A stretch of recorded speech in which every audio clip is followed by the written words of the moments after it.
모세 이야기입니다. 설교 제목은 모세라고 붙이지 않고 요게벳의 신앙교육이라. 우리는 모세를 모르는 사람은 거의 없을 겁니다. 아마 예수 믿지 않는 사람도 웬만하면 모세는 다 십계와 함께 잘 알고 있습니다. 성경 최초의 5권 창세기, 출애굽기, 레위기, 민수기, 신명기를 모세오경, 펜타티오크라 그렇게 표현합니다. 모세의 율법, 토라라고 그렇게 표현하죠. 예수님도 구약 성경을 인용하실 때 자주 경에 이르기를 또는 모세의 율법에는 이런 표현들을 신약에도 여러 번, 예수님뿐만 아니라 서신서에도 여러 개 나타나고 있습니다. 구약을 흔히 이야기할 때 율법서라, 전체 율법이라고 말할 때 그 율법을 상징하는 인물이 바로 모세이기도 합니다. 성경 전체 분량 가운데서 1189장으로 되어 있는 이 성경 전체 약 6분의 1이 모세와 연관되어 있다 이렇게 생각해도 거의 틀린 표현이 아닙니다. 어쩌면 한 개인을 두고 가장 많이 말씀과 연결되어 있는 사람은 모세라고 할 수 있습니다. 모세, 그 이름의 뜻이 뭐죠? 모라는 말이 물이라는 말이에요. 새, 쉐우라는 말에 건져내다, 물에서 건져내다. 그게 모세라는 이름의 뜻입니다.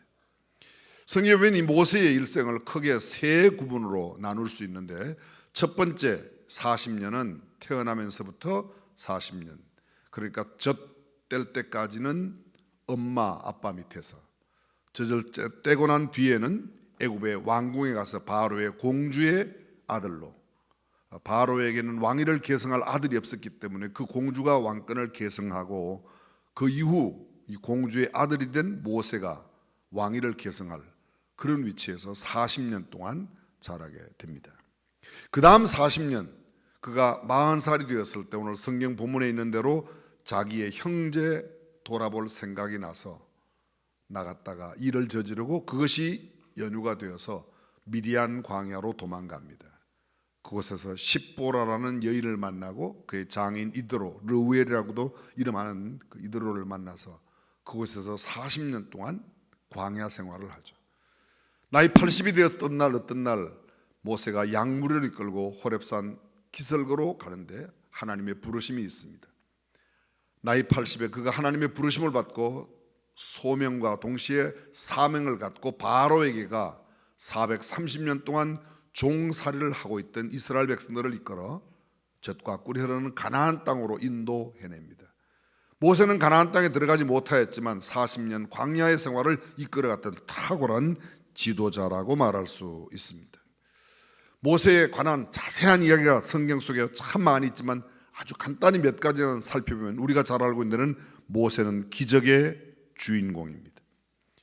모세가 얼마나 많은 기적을 행했는지 이미 애굽에서 그들이 나올 때 10가지 재앙을 하나님은 모세를 통하여 베푸셨습니다.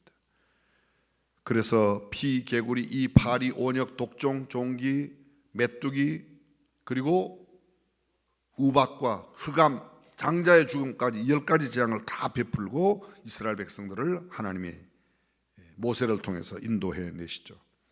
금방 홍해를 만납니다. 그런데 홍해를 육지같이 건너죠. 홍해를 건넜지만 마실 물이 없습니다. 마라의 쓴 물을 단물로 바꾸는 놀라운 기적도 행합니다. 그러자 곧바로 만나게 되는 것 르비딤에서 아말렉 족속들을 만나서 아말렉과 싸움의 전투에서 크게 승리하는 이야기입니다. 뿐만 아니라 그곳 이르기 전 직전에서 그들이 마실 물이 없으므로 원망했을 때 모세의 기도를 통해서 하나님께서 반석을 쳐 물을 내게 하는 놀라운 기적도 베푸셨습니다. 뿐만 아닙니다. 이스라엘 백성들 모두가 다 시내산에 드디어 약 3개월 만에 도착했을 때 그곳에 그 무리들을 두고 모세가 산에 올라가 40일 40야를 금식하며 하나님 앞에 성막을 받아 가지고 내려옵니다. 그리고 성막뿐만 아니라 십계명의 돌비도 가지고 내려오게 되죠. 하나님께서 보여주신 그대로 성막을 만들고 성막 안에 법궤, 그 법궤 안에는 3가지 물건을 두게 되어 있습니다. 이미 우리가 알고 있는 대로 십계명의 2 돌비, 아론의 쌍난 지팡이, 만나 항아리. 이 짧은 시간에 나열할 수 없는 수많은 사건들, 여러분이 잘 아실 겁니다. 원망하다가 죽었던 수많은 사람들, 그들이 원망하여 죽어갈 때에 모세가 또 하나님 앞에 부르짖어 아론으로 하여금 놋뱀을 만들어 이 뱀을, 구리뱀을 쳐다보는 사람들마다 살게 했던 그런 사건들이 있습니다. 가장 극적인 사건은 그들의 각 지파별로 한 사람씩 뽑아 가나안 땅을 정탐하고 돌아오게 한 이후 40일을 정탐하고 돌아와서 여호수아와 갈렙 두 사람은 하나님께서 저들을 우리의 손에 붙였으니 우리가 올라가자, 저들은 우리의 밥이라, 저들의 신은 저들에게서 떠나갔고 하나님은 우리 편이라고 말하지만 이스라엘 백성들은 그날 민주주의했습니다. 오해 없이 들어주시길 바랍니다. 그래서 10명의 그 땅 사람들은 기골이 장대하고 그들이 보기에 우리는 메뚜기 같아, 우리 가면 큰일 난다고 그 많은 사람들의 이야기를 듣고 그들이 하나님을 무시하고 하나님의 약속의 말씀을 저버리고 광야길로 가서 40년 동안 광야에서 그들 모두의 생명이 다 떠나갈 때까지 20세 이상으로 전쟁에 나갈 수 있는 사람은 여호수아와 갈렙을 제외하고 모두 광야에서 다 죽었습니다. 그리고 모세마저도 느보산 꼭대기에서 하나님의 부르심을 받고 떠난 뒤에 여호수아를 통해서 이스라엘 백성들이 가나안에 들어갔던 이야기 그렇습니다. 이 모세가 누구가 모세를 낳았죠? 모세의 아버지 이름이 아므람이에요. 아므람. 이 아므람의 아버지가 누구신가 하면 고핫이에요. 고핫의 아버지가 누군가 하면 레위입니다. 레위의 아들 고핫의 아들 아므람, 아므람의 아들 아론, 모세. 낳기 전에는 미리암도 낳았죠. 모세를 낳은 엄마 그 이름은 고핫의 여동생입니다. 다시 말하면 모세의 고모와 모세의 아버지가 결혼을 했어요. 모세의 아버지 아므람이 아버지가 자기의 고모랑 고핫의 누이 동생이랑 결혼을 했습니다. 그래서 낳았어요. 출애굽기 2장 1절에 보게 되면 이런 이야기들을 쭉 이름 없이 이렇게 얘기합니다. 레위 지파 가운데 있는 한 사람이 레위 지파 가운데 있는 한 여자와 결혼하여 모세를 낳았다고 이렇게. 모세를 낳기 전에 이미 3년 전 아론을 낳았고 그 아론을 낳기 전 아마 10여 년 전에 미리암을 낳았을 것으로 추정합니다. 미리암을 그렇게 추정하는 이유가 뭐죠? 하수해버린 모세를 미리암이 지켜보는 겁니다. 그리고 유모를 속여줄, 적어도 아마 한 10서너 되지 않았을까, 그래서 그렇게 추정하고 있습니다. 어쨌든 아므람과 요게벳 사이에 이러한 미리암과 아론과 모세가 태어났습니다. 근데 여러분, 오늘 성경 본문에 참 재미있는 표현이 있습니다. 그 표현이 뭔가 하면 사도행전 7장 이 말씀은 스데반이 초대교회 7 봉사자, 최초의 7 봉사자, 우리가 흔히 7 집사라고 말하는데 집사라는 단어는 그곳에 없습니다. 디아코노스, 영어의 디끈이 디아코노스에서 와서 봉사자, 섬기는 사람, 요새 말로는 집사라고 그렇게 표현하는데 사도행전에 집사라는 단어는 없이 그렇게 기록되어 있습니다. 그 7명의 집사 가운데 스데반, 빌립, 브로고로, 니가노로, 디몬, 바메나, 유대교에 있게 한 안디옥 사람 니골라, 이렇게 7명 가운데 스데반이 성령과 믿음과 은혜와 권능이 충만한 가운데 첫 번째 설교를 하고 있습니다. 그 첫 번째 설교 내용 가운데 저 멀리 아담으로부터 시작해서 특별히 하나님의 선택받은 아브라함, 이삭, 야곱을 이어서 어떻게 이스라엘 백성들을 택하고 그 가운데 예수 그리스도가 나섰는가를 설명하는 가운데 모세의 이야기를 하고 있습니다. 성경은 이렇게 시작됩니다. 그때에 모세가 나는데, 그때가 어느 때입니까? 그 본문 우리 18절 시작할 때 요셉을 알지 못하는 바로 왕이 나타났다. 요셉을 알지 못하는. 그리고 그 사람은 점점 늘어나고 있는 노예들의 숫자를 줄이기 위해서 사내 아이가 낳으면 나일강 하수에 버리도록 했습니다. 3년 전 아론이 태어날 때만 해도 이런 정책이 없었습니다. 근데 굉장히 어려운 코너에 몰려있는, 박해받고 있는 이스라엘 백성, 히브리 사람들의 이야기가 그곳에 나타납니다. 고역과 박해가 심하던 시대였습니다. 아론의 출생 후 3년 모세가 날 때는 사내 아이를 나일강에 버릴 수밖에 없는 그런 아주 절박한 상황이 그들에게 다가왔습니다. 그런데 그런 집에 이 아므람과 요게벳 사이에 모세가 태어났던 겁니다. 성경은 이렇게 이어집니다. 요게벳과 아므람이 모세에 태어난 모습을 보고 하나님이 보시기에 아름다운지라. 여러분, 이 구절은 정말로 의미가 깊은 말씀입니다.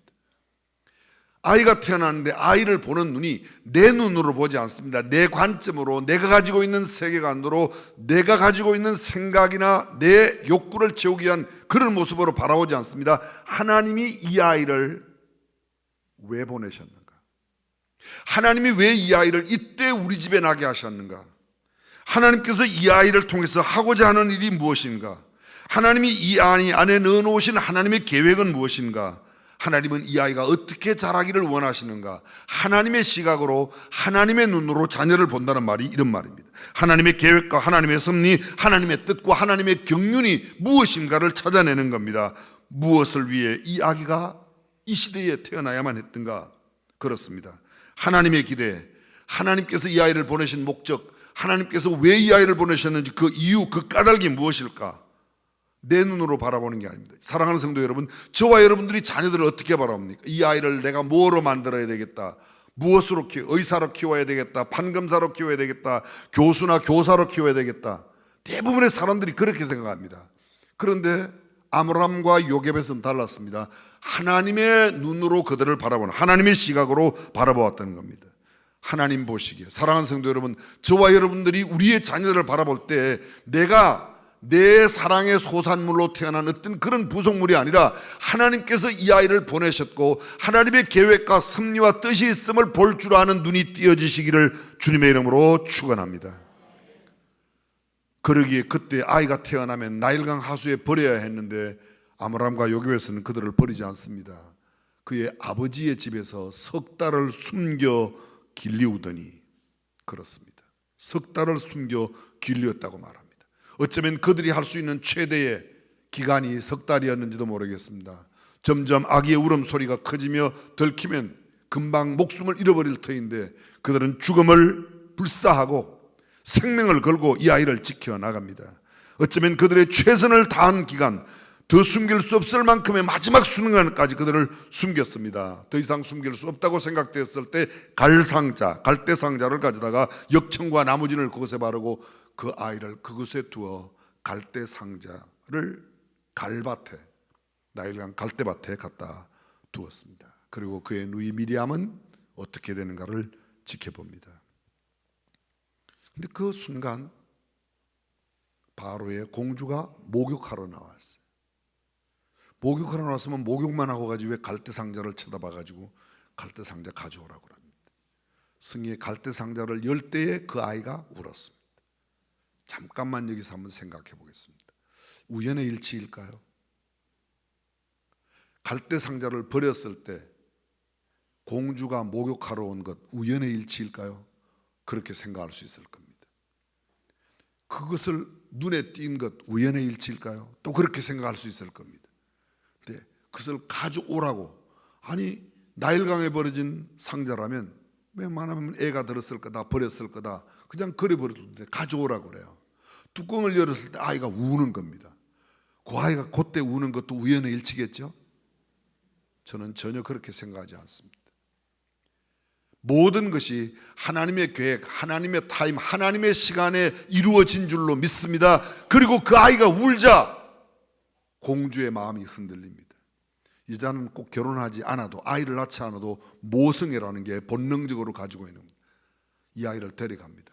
그때 멀리 지켜보던 미리암이 다가가서 공주님, 이 애 기르려면 젖먹이는 여자가 필요하지 않겠습니까? 방금 막 아이를 잃어버린 엄마가 있는데, 그래서 요게벳을 소개해 줍니다. 공주가 그 요게벳에게 아이를 부탁합니다. 그 아이를 안고 집으로 돌아와 삭설 받으면서 아이가 젖될 때까지 아므람과 요게벳 사이에서 자라게 됩니다. 성경은 그 다음 이렇게 이어집니다.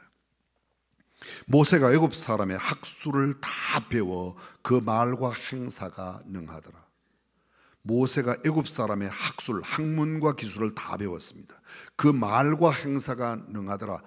애굽 말도 잘할 뿐만 아니라 애굽의 왕자로서 왕위를 계승할 수 있는 그 일의 모든 일을, 왕실의 모든 일, 왕실의 모든 행동에 익숙한 사람이 되었다는 겁니다.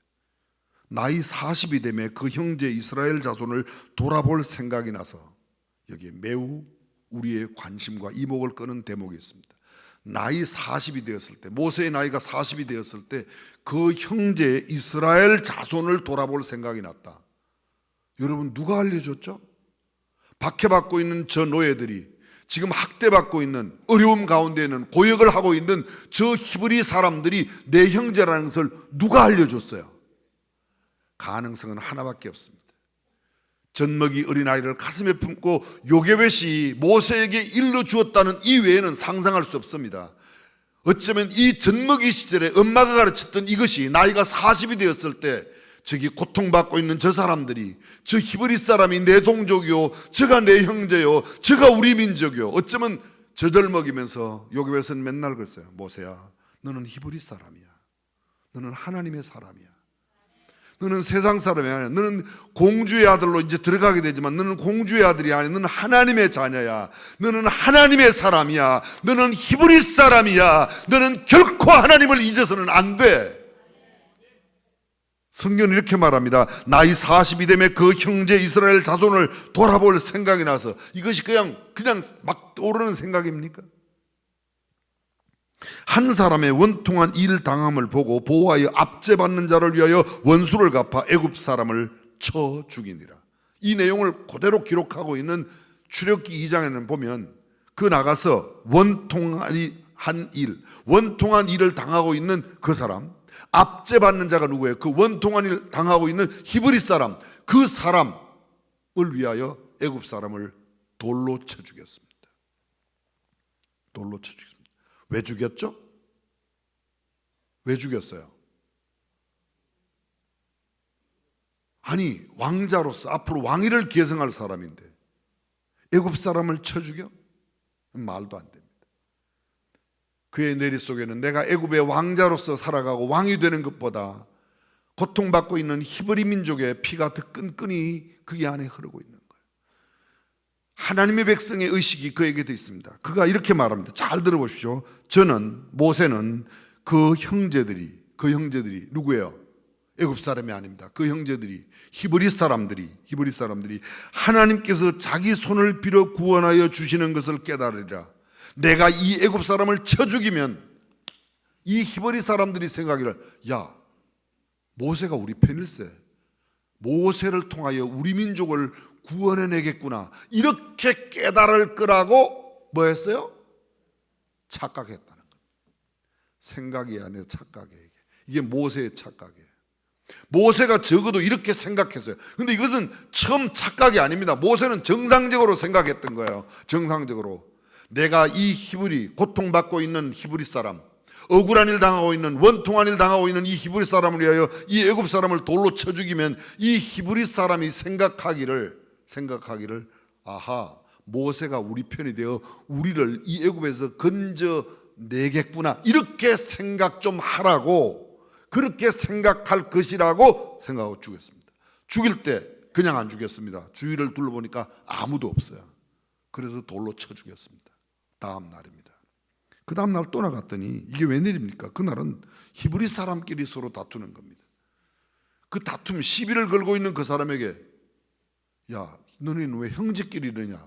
그랬더니 그 사람이 덜컥합니다. 네가 어제는 애굽 사람을 죽이더니 오늘은 너의 형제라고 말하는 나 히브리 사람을 죽여? 이 대목 읽을 때 모세의 간 떨어지는 소리가 들리면 성경이 재미있고 그게 안 들리면 졸리는 겁니다. 이 수준 높은 이야기를 이해하시겠습니까? 모세가 얼마나 놀랐겠어요. 여러분 보십시오. 어저께 애굽 사람을 돌로 쳐 죽일 때 아무도 없었습니다. 그럼 어저께 사건을 아는 누구만 알아요? 누구만 알아요? 세 분이 알아요. 세 분이. 첫째, 하나님이 아시고, 둘째, 모세가 알고, 셋째, 그 사람이 아는 겁니다. 오늘 이 사람이 뭐라고 말하는가 하면, 오늘 지금 시비를 거는 사람은 말하기를, 네가 어제는 히브리 사람을 죽이더니 동족, 오늘은 나 히브리 사람을, 어제는 애굽 사람을 죽이더니 오늘은 히브리 사람 나를 죽여? 성경은 이렇게 말합니다. 일이 탈로 났도다. 아하, 내가 한 일이. 그럼 이 사람, 오늘 지금 이 사람 누구예요? 모세에게 시비 거는 사람 누구예요? 가능성은 두 가지입니다. 어제 그 사람이거나 아니면 어제 그 사람이 가서 밤중에 동네방네 떠들었을 거예요. 노예들한테 야, 그 공주 아들 있지, 왕위를 계승할 그 공주 아들이 우리 편이야, 우리 편이야, 막 이렇게 했을 거예요. 그 사람, 그 이야기를 들었던 사람 아니면 어제 그 사람입니다. 그래서 이야기하는 겁니다. 여기 아주 중요한 내용 또 두 가지가 들어있습니다. 자, 보십시오. 그 형제들이 압제받고 있는 일, 원통한 일 당하고 있는 그 사람, 지금 현재 박해받고 핍박받고 고된 노역으로 수고하고 애쓰는 사람들이 그 형제들이라는 것, 이미 우리가 이야기한 대로 요게벳의 가르침이 아니었다면, 핏등이 어린 시절에 어떤 사람은 이렇게 말했습니다. 요게벳의 젖가슴의 교육이 애굽의 모든 학문을 이겨냈다. 그렇습니다. 그래서 말기 알아들을 때 가르친다 아니에요. 말기 못 알아들 때, 아니 어쩌면 아이 뱃속에 있을 때부터 가르치는 겁니다. 성경 속에 위대한 부모들의 이야기가 참 많이 들어있습니다. 신학자들마다 사람들마다 다르겠지만 제가 생각할 때 몇 사람이 있습니다. 저는 가장 위대한 어머니는 아마 예수님의 어머니 마리아가 아닐까. 그런 처녀의 몸에도 주의 사자가 나타나서 잉태할 거라고, 아들이 태어날 거라고, 구세주가 될 거라고, 정말 상식으로는, 이성적으로는 도저히 말이 안 됩니다. 경험적으로는, 일반 상식으로 이해가 전혀 불가능한 그런 임에도 불구하고 주의 계집종이오니 말씀대로 내게 이루어지이다. 그리고 온 인류를 구원하는 예수 그리스도를 나게 했습니다. 쉬운 말로 다르게 표현해 볼게요. 하나님께서 온 인류를 구원하기 위하여 예수님을 이 땅에 보내는데 사용한 딱 한 명의 여자가 마리아였다는 거예요. 마리아는 정말 대단한 여인이에요. 사무엘의 엄마 한나, 참 남편으로부터 인정받지 못하고 아이가 없어 원통하고 통곡하며 애곡하는 그 한나의 부르짖는 기도를 하나님이 들으시고 사무엘을 주셨을 때 사무엘을 위하여 헌신했던 그 아름다운 한나의 이야기, 시간상 길게는 못합니다. 그리고 오늘 본문에 나오는 요게벳, 모세를 모세되게 했던 요게벳, 얼마나 위대한 여인인지. 여러분이 잘 아시는 신약의 디모데, 그는 누구에게요? 그의 어머니 유니게, 또 그 어머니의 어머니 외할머니 로이스로부터 성경은 이렇게 말합니다. 디모데에게 바울이 쓰는 편지 가운데 내가 어려서부터 성경을 알았나니 이 성경은 너로 능히 하여금, 그렇습니다. 어려서부터 성경을 가르쳐준 그의 어머니 디모데의 이야기. 디모데의 아버지는 이방 사람이에요. 헬라 사람이에요. 헬라 사람은 뭐 취급했죠? 유대인들이 헬라 사람을 무엇으로 취급했냐고요? 개 취급했잖아요. 개 취급했잖아요. 사람이 개하고 사는 것과 같은 그런 상대를, 그런 대우를 받았던 때가 그때입니다. 그런데 그러한 가정에서 태어난 이 디모데가 에베소 교회에 바울을 뒤이는 유명한 감독이 되어 귀한 사역을 감당했습니다. 남자 가운데는 별로 유명한 사람이 많지 않은데 제 가슴에 남는 남자 한 사람이 있습니다. 혹시 마노아라고 기억하십니까? 그런 사람도 있어요. 마늘이 아니고 마노아입니다. 누구죠? 삼손의 아버지예요. 삼손의 아내가 아이를 갖지 못합니다. 그러다가 아이 소식을 천사로부터 듣게 됩니다. 남편에게 이야기합니다. 여보 남편 마노아 씨, 내가 아이를 갖는다고 천사가 나한테 알려줍니다. 그랬더니 마노아가 뭐라고 그래요? 하나님께서, 하나님 우리에게 아이를 주신다고요? 그 아이를 주시면 우리가 어떻게 키워야 합니까? 마노아가 이런 기도를 2번이나 드려요.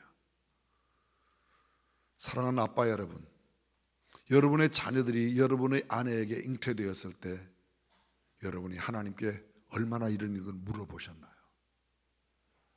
그냥 애 생겼대, 경사 났어, 한 잔 살게, 뭐 이런 거. 하나님 우리에게 아들을 주시면 이 아이를 우리가 어떻게 키워야 할까요? 이게 하나님의 관점으로 바라는, 이게 하나님의 시각으로 바라보는 겁니다. 근데 여기 성경의 말씀 이렇게 말합니다.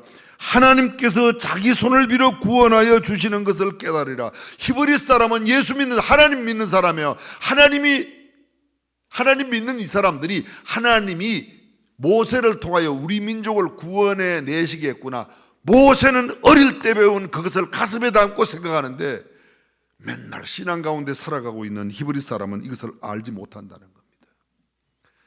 사랑하는 성도 여러분, 저와 여러분들이 우리의 자녀들을 어떻게 가르쳐야 할 건가? 정말 부끄럽고 죄송하지만 저희 집안 이야기를 하나 해도 되죠? 어차피 네가 할 거잖아, 그죠? 근데 제가 지난주에 순복음 동경교회에서, 일본에서 제일 큰 교회예요, 3일 동안 부흥회를 했습니다. 수, 목, 금, 화요일을 가서 수요일, 목요일, 금요일. 제가 말씀이 좀 약해서 응원 사격을 좀 부탁했어요. 여보, 당신도 와서 기도해주고 큰딸 너도 와라. 여러분이 아신 대로 제 큰딸이 노래를 하지 않습니까? 찬양을 하면 아빠가 힘을 좀 받을 것 같아. 하나님께 영광도 되고. 그래서 딸이 왔어요. 예배 시간 제외하고는 이야기를 하는데 주변에 있는 사람들이 제 딸 보고 당신 아빠 엄마가 당신을 어떻게 키웠냐, 그런 이야기가 됐어요. 간단하게 줄이면. 근데 저도 몰랐는데 제 딸아이가 이렇게 이야기를 하더라고요. 루다야, 이야기해도 되지?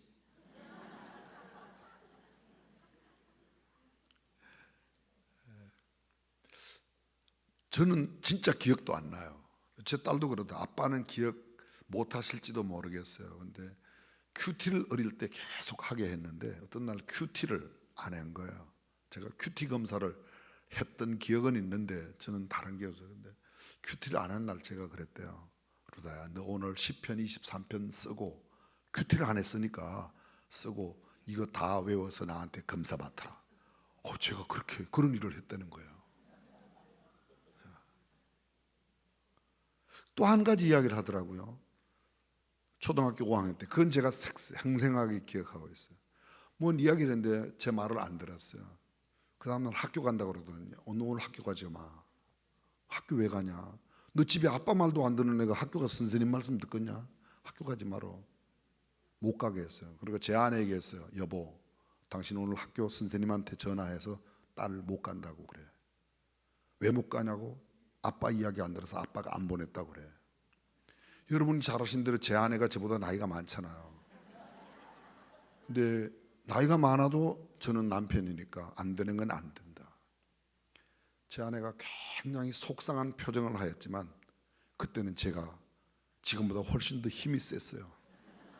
그래서 전화를 안 한 것 같아요. 그 다음날 제가 선생님께 전화했어요. 어제 우리 딸 왜 학교 안 갔는지. 오늘 가거든 너무 야단치지 말고 그냥 어제 그런 일이 있으니까 그냥 해주라. 저는 잘했다는 이야기는 아니지만 어쨌든지 성경적 가치관 안에서 내가 먼저 무엇부터 해야 될 건가는 가르쳐야 된다는 거죠. 이때 아멘 하는 거예요. 아멘. 사랑하는 성도 여러분, 핏덩어리 요게벳의 젖가슴 아래 있던 그 모세가 받았던 그 교육, 정리해보면 이렇습니다. 그는 철저한 신앙 교육을 받았어요. 학대받고 있는 이 사람이 히브리 사람이요, 하나님의 사람이요, 너도 하나님의 사람이라는 걸 그가 압니다. 그래서 이야기합니다. 하나님께서 자기 손을 빌어 구원하여 주실 것이다. 그리고 학대받는 그 사람이 너의 동족이야, 너의 민족이야. 요새로 말합니다. 애국 교육을 했다는 거야. 대한민국 사람들 지금 너무 나라 사랑에 대한 생각이 좀 얕은 것 같아요. 애국가를 부르면 콧잔등이 짱 해오고 머리끝이 쭈삣쭈삣 서는 경험을 해보셨습니까? 그냥 애국가가 팝송이나 유행가처럼 그렇게 흘러가는 시대가 돼요. 그것도 바꾸겠다고 또 난리를 때립니다. 하나님이 보호하사 우리나라 만세 얼마나 좋은데 그걸 왜 바꿔요? 왜 바꿔요? 보십시오. 그가 애굽 사람의 모든 학술을 다 배워 학문과 기술을 배웠는데 그 말과 행사 가능하더라. 이걸 요새 말로 좀 바꾸고 있습니다. 말만 잘하는 사람이 아니에요. 그 행사가 뭐예요? 행동이, 그의 태도가, 그의 품성이, 그의 사람됨이, 그의 인간적인 모습이 갖추어졌다는 겁니다. 현대교육의 특징이 말은 잘해요. 입은 풍성해요. 태도가 따라가질 못합니다. 성품이 따라지, 인성이 따르지 못합니다. 그래서 공부만 잘하면 그저 의대만 법대만 가라. 의대 법대 가는 게 나쁘다는 말은 아닙니다. 그냥 거기만 가라고 어떻게 하겠다는 거예요. 성경은 이렇게 말합니다. 너희는 형제라. 왜 싸우느냐? 왜 싸우느냐?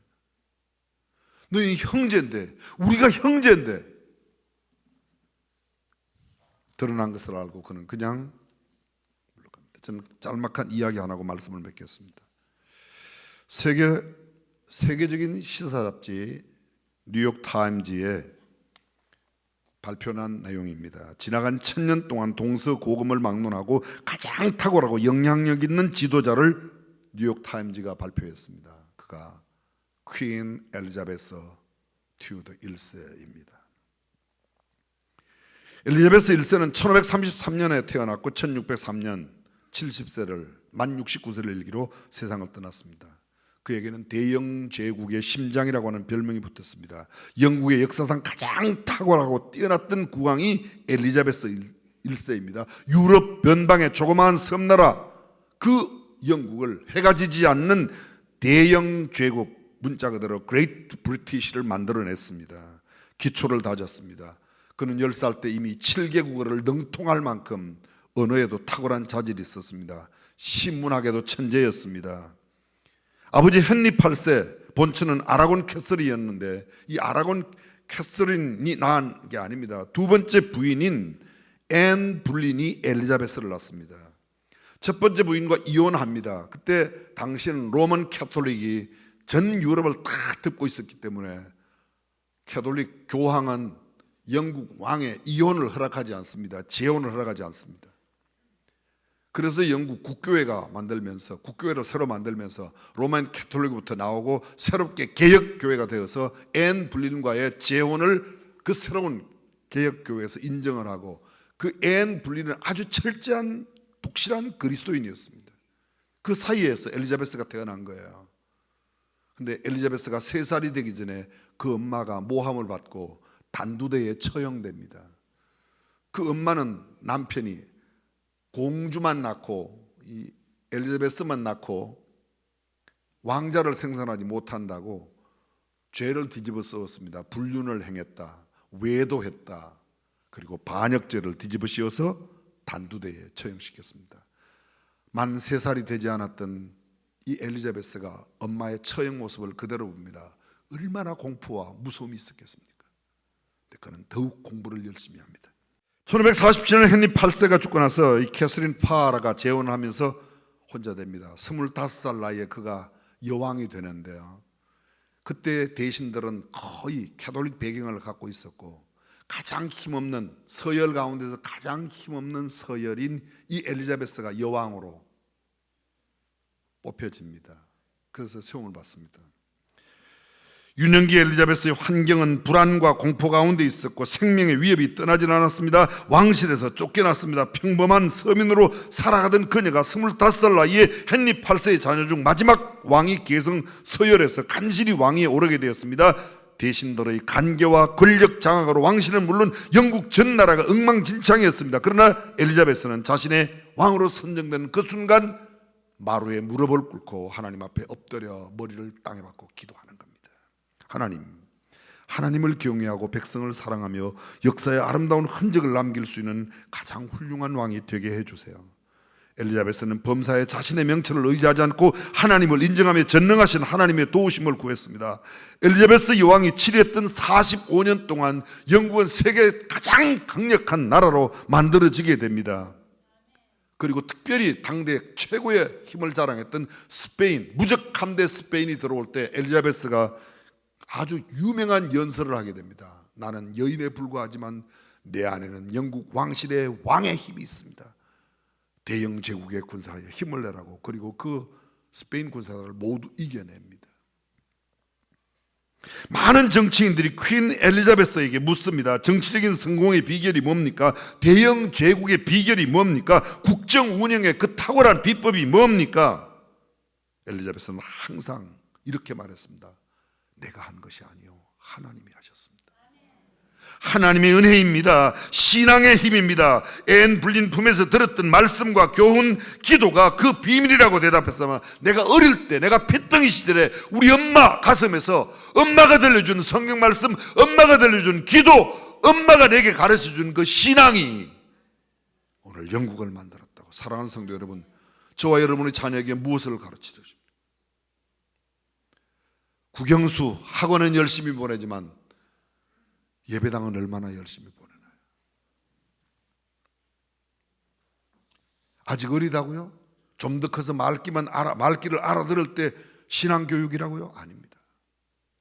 마노아는 삼손이 엄마 뱃속에 있을 때, 아내의 뱃속에 있을 때 하나님 이 아이를 어떻게 키워야 합니까? 성경 속에 위대한 하나님의 사람들은 그 아이들이 잉태했을 때뿐만 아니라 출생한 가장 어린 시절부터 신앙교육을 시켰습니다. 사랑하는 중앙교회 성도 여러분, 저와 여러분들이 참된 신앙교육으로 아름다운 미래를 만들어가는 저와 여러분이 되시기를 주님의 이름으로 축원합니다.